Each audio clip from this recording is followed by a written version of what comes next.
आज हम बात करने जा रहे हैं श्रीमद् भागवत गीता के अध्याय 13 से अध्याय 15 की। श्रीमद् भागवत गीता के अध्याय 1 से अध्याय 12 की बात हम इस वीडियो के भाग 1 से भाग 4 में कर चुके हैं। इसीलिए अगर आप हमारे चैनल पे नए हैं तो हमारे चैनल को जरूर सब्सक्राइब करें ताकि आपको हमारे आने वाले वीडियोस की नोटिफिकेशन टाइम पे मिल सके। गीता और गीता का ज्ञान सदियों से बहता आया है और अनवरत यूं ही बहता रहेगा, लेकिन इसे सरल भाषा में प्रस्तुत करने का तात्पर्य बस इतना है कि इसका सार जनमानस तक पहुंच सके और ये हमारे जीवन का एक हिस्सा बन जाए। आज हम बात करेंगे श्रीमद् भागवत गीता के अध्याय 13 की, जिसका नाम है क्षेत्र क्षेत्रज्ञ विभाग योग। यहाँ अर्जुन श्री कृष्ण से पूछते हैं, हे श्री कृष्ण, मानव जीवन में ज्ञान का आखिर क्या महत्व है? हमें ज्ञान क्यों हासिल करना चाहिए? श्री कृष्ण यहाँ अर्जुन से कहते हैं कि हे अर्जुन, हमारा ये शरीर एक क्षेत्र के समान ही है। जैसा कि खेत में बोए गए बीजों का फल उसके अनुरूप समय आने पर स्वयं ही प्राप्त होता है, ठीक वैसे ही हमारे शरीर में बोए हुए कर्मों के संस्कार भी बीज ही हैं, जिनका फल एक निश्चित समय में प्रकट होता है और इसीलिए हमारे शरीर का एक नाम क्षेत्र भी है और जो इस बात को जानता है उसे क्षेत्रज्ञ कहते हैं और ऐसे ही मनुष्य को ज्ञानी भी कहते हैं। जिस प्रकार एक किसान अच्छे फल की प्राप्ति हेतु अपने खेत का ध्यान रखता है, ठीक उसी प्रकार ज्ञानी प्राणी भी अपने शरीर में डाले जाने वाले संस्कारों का ध्यान रखते हैं, क्योंकि इन्हीं अच्छे बुरे संस्कारों का असर हम पर पड़ता है। हमारे कर्म इन्हीं के द्वारा निर्धारित होते हैं। श्री कृष्ण कहते हैं कि बहुत बड़े बड़े ऋषियों ने इस ज्ञान के बारे में बताया है, यहाँ तक कि ब्रह्म सूत्र के पदों में भी यही बात बताई गई है। श्रीमद् भागवत गीता उन सारे ज्ञानों का संचय है जो हमारे वेदों और उपनिषदों में समाहित है। हमारे ऋषि मुनियों की सदियों की तपस्या के बाद जो ज्ञान उन्हें प्राप्त हुआ, वही ज्ञान गीता के इन 18 अध्यायों में बताया गया है। श्री कृष्ण कहते हैं कि हे अर्जुन, हमारे जीवन में आसक्ति का अभाव होना चाहिए, परंतु इस लोक में लालच में हर कोई फंसा हुआ है। घर, पैसा और आराम की जिंदगी, और जो कोई इस लोभ से बचा है वो परलोक के लालच में फंसा है, जैसे कि स्वर्ग। इन दोनों लोगों की आसक्तियों से हमें कैसे बचना है, यही क्षेत्रज्ञ का ज्ञान हमें सिखाता है। भगवान कहते हैं कि जब हम अपने जन्म मरण और जीवन चक्र के बारे में सोचना शुरू करते हैं कि आखिर ये सब क्यों होता है, क्या सैकड़ों जन्मों तक हम ऐसे ही जीवन, मृत्यु और दुनियादारी के चक्रव्यूह में फंसे रहेंगे? इन्हीं बातों के बारे में सोचना ही क्षेत्रज्ञ है। श्री कृष्ण कहते हैं कि हे अर्जुन, दुनियादारी की भीड़ से अलग होकर मुझ में ध्यान लगाना ही ज्ञान है। ज्ञान को और अधिक स्पष्ट करते हुए भगवान कहते हैं कि दुनिया में ज्ञान सिर्फ 2 प्रकार के होते हैं, आध्यात्म ज्ञान और तत्व ज्ञान। जिस ज्ञान से ये पता चले कि आत्मा ही सर्वस्व है और आत्मा के अलावा और कुछ भी नहीं है, वह आध्यात्म ज्ञान है। और जिस ज्ञान से सीधे परमात्मा से साक्षात्कार हो, वो तत्व ज्ञान होता है। और इस ज्ञान के बाद सिर्फ परमात्मा ही मिलते हैं और शेष कुछ भी नहीं रहता, और जो भी इनके विपरीत है वह अज्ञान है। और यही अज्ञान हमें आध्यात्म और तत्व ज्ञान से दूर ले जाता है। श्री कृष्ण जीवन की परतों को एक एक करके खोलते जा रहे हैं और वो सभी कुछ बताते जा रहे हैं जो वाकई में मानव जीवन की सफलता के लिए जानने योग्य है। तो ये था श्रीमद् भागवत गीता का अध्याय 13, जहाँ श्री कृष्ण हमारे क्षेत्र रूपी शरीर को क्षेत्रज्ञ रूपी ज्ञान से भरने की बात करते हैं, क्योंकि परम ब्रह्म की प्राप्ति के लिए यह परम आवश्यक है। श्रीमद् भागवत गीता अध्याय 14 गुणत्रय विभाग योग। श्री कृष्ण कहते हैं कि ज्ञान उस जल की धारा की तरह है जो बड़े से बड़े पत्थर पर अपना प्रभाव छोड़ जाता है, लेकिन ऐसा तभी होता है जब ज्ञान की धारा लगातार निरंतरता के साथ बहती रहे, क्योंकि ज्ञान को पाना कोई आसान काम नहीं है और उसके लिए एक चित्त होकर लगना पड़ता है। श्री कृष्ण कहते हैं कि हे अर्जुन, प्रत्येक शरीर में आत्मा डालने वाला पिता मैं ही हूँ। हमारा शरीर विनाशी है, यानी कि एक दिन नष्ट हो जाएगा, लेकिन हमारी आत्मा अविनाशी है और हमारी आत्मा और हमारे शरीर में यही संबंध है। श्री कृष्ण कहते हैं कि मानव जीवन को 3 गुण, सतगुण, रजोगुण और तमोगुण आत्मा से बांधते हैं। सतोगुण एक तरह का बंधन ही है, लेकिन ये भी सत्य है कि सतोगुण अन्य गुणों की अपेक्षा शुद्ध होने के कारण जीवों को पाप कर्मों से मुक्ति दिलवाता है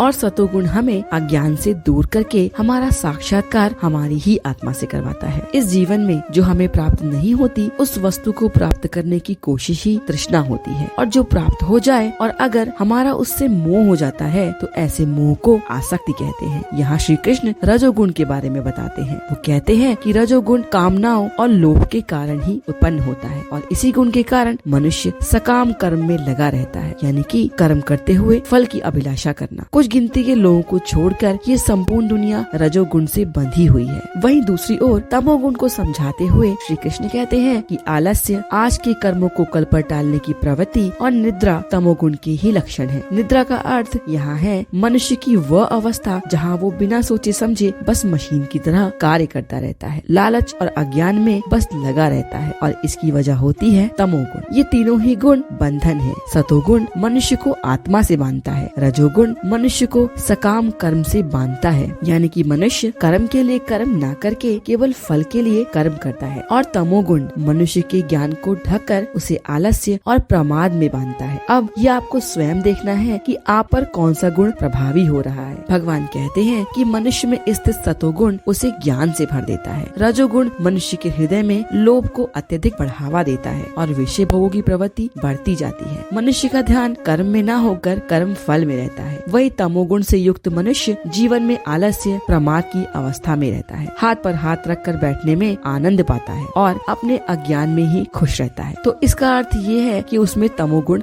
बढ़ रहा है और यही तमोगुण इंसान का विवेक खत्म कर देता है। मृत्यु के पश्चात जो प्राणी सतोगुण से युक्त होते हैं वो ऐसे स्वर्ग में जाते हैं जहाँ सब ज्ञानी है। जो प्राणी रजोगुण की अधिकता में रहते हैं वो मृत्यु के पश्चात पुनः सकाम प्राणी के रूप में जन्म लेते हैं, यानी कि पुनः उसी प्राणी के रूप में जन्म जो कर्म में नहीं फल में आसक्त रहता है, और यही क्रम लगातार चलता रहता है। वही तमोगुण की अधिकता वाले प्राणी मृत्यु को प्राप्त होने पर पशु पक्षी आदि निम्न योनियों में जन्म लेता है। श्री कृष्ण कहते हैं कि हमें इन तीनों गुणों को पहचान कर इनके बंधनों से छूटना है, लेकिन इनसे घृणा नहीं करनी है और सभी गुणों को एक ही भाव में रखना है, तभी आप जीवन की नैया से पार हो पाएंगे। तो ये था श्रीमद् भागवत गीता का अध्याय 14, जहाँ श्री कृष्ण ने मनुष्यों में स्थित गुणों का ज्ञान हमें करवाया। हम सभी के मन में कभी न कभी ये सवाल जरूर आता है कि आखिर हम हैं कौन, हम कहाँ से आए हैं और अंततः हमें कहाँ जाना है। और अगर ये सवाल कभी आपके मन में नहीं आता तो आप ये समझ लीजिए कि आप अपनी जिंदगी में उलझे हुए हैं और स्वयं के बारे में सोचने के लिए ना तो आपके पास समय है और ना ही कोई इच्छा। और यदि आप उनमें से हैं जिनको ये सवाल बार बार परेशान करता है तो यहाँ श्रीमद् भागवत गीता में भगवान स्वयं इसका उत्तर दे रहे हैं। श्रीमद् भागवत गीता अध्याय 15 पुरुषोत्तम योग। श्री कृष्ण कहते हैं कि हमारा ये संसार उस वृक्ष की भांति है जिसका कभी नाश नहीं होता और जो कभी भी नहीं सूखता। ये एक ऐसा पेड़ है जिसकी जड़ें ऊपर की ओर है और शाखाएं नीचे की ओर। जड़ें ऊपर की ओर है अर्थात मूल यानी कि परमात्मा सबसे ऊपर है, और शाखाएं नीचे की ओर यानी कि प्रकृति या समस्त मानव जाति, और इसलिए यह वृक्ष अविनाशी है। श्री कृष्ण कहते हैं कि हे अर्जुन, मनुष्य को उस परमात्मा के अधीन हो जाना चाहिए जिस परमात्मा से इस अविनाशी वृक्ष रूपी संसार का उद्गम होता है। संसार रूपी वृक्ष कैसे कटता है ये बताते हुए श्री कृष्ण कहते हैं कि जो मनुष्य मान प्रतिष्ठा और मोह से मुक्त है और जिसने उन मनुष्यों की संगति को त्याग दिया है जो सकाम कर्म में लगे हैं, ऐसा मोह से मुक्त मनुष्य ही उस अविनाशी परम धाम को प्राप्त कर सकता है। दूसरे शब्दों में कहें तो श्री कृष्ण हमें ये समझाने की कोशिश कर रहे हैं कि दुनियादारी और दिखावे से जो मनुष्य दूर है वही ईश्वर के समीप पहुंच सकता है। हम सभी श्री कृष्ण के परम धाम की बातें करते हैं, परंतु शायद ही किसी को ये पता हो कि वो परम धाम वास्तव में है क्या, और यही हमें और आपको यहाँ श्री कृष्ण समझा रहे हैं। श्री कृष्ण कहते हैं कि संसार में प्रत्येक जीव के अंदर की आत्मा मेरा ही सनातन अंश है, यानी कि इस पृथ्वी पर जो भी जीवित प्राणी है उन सभी में श्री कृष्ण ही है। और हम जब परम ब्रह्म की बात करते हैं तो जो हमारे अंदर का अंश है वो उसी परम ब्रह्म में मिल जाता है और इसीलिए वह कभी इस पृथ्वी पर वापस नहीं आता। आपकी और हमारी आत्मा एक शरीर का त्याग करके दूसरे शरीर में चली जाती है, लेकिन जो भी आप सोचते हैं और जैसा आपके कर्म होते हैं वही एक संस्कार की तरह आपकी आत्मा के साथ दूसरे शरीर में जाते हैं। इसलिए जो भी कुछ करें इस बात का ध्यान हमेशा रखें कि आप जो भी कुछ कर और सोच रहे हैं ये एक संस्कार के रूप में आप अपने अगले जन्म में ले जाएंगे और अगले जन्म में आप उन्हीं को धारण करके वैसे ही बन जाएंगे। इसलिए ये सत्य केवल वही समझ सकते हैं जिन्हें ज्ञान प्राप्त है।